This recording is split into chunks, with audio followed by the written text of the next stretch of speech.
ఇప్పుడు కూడా రాలేదు. ఇదిగో మహానుభావుడు కాబట్టి వచ్చినాడు. నిజంగా ఇంతవరకు ఏ మహానుభావుడు కూడా ఒక్కడు కూడా ఈయన ఏమన్నా చేస్తాడంటారమ్మా? చేస్తాడు, ఇతను చేస్తాడు. నాకు నమ్మకం ఉన్నది. చేస్తాడు, ఇతను చేస్తాడని నాకు నమ్మకం ఉన్నది.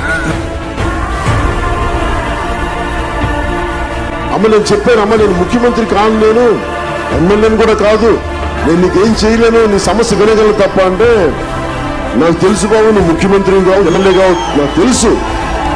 కానీ నువ్వు ఎప్పుడైనా ముఖ్యమంత్రి అయితే వింటావు, మా బాధను అర్థం చేసుకుంటావు అని చెప్పి అందుకు చెప్తున్నాను. నా కోరిక ఏంటంటే నేను మన పోరాట యాత్ర అప్పుడు నేను అరకు తిరిగాను. నేను అరకుకి వెళ్ళి ప్రతి కుగ్రామం తిరగాలి. అక్కడ నేను మీరు వేసిన ప్రతి ఒక్క ఓటు గర్వపడేలాగా ఉంటుంది మేము చేసే పాత్ర. ఈయన ఏమన్నా చేస్తాడంటారమ్మా? చేస్తాడు, ఇతను చేస్తాడు. నాకు నమ్మకం ఉన్నది. చేస్తాడు, ఇతను చేస్తాడు.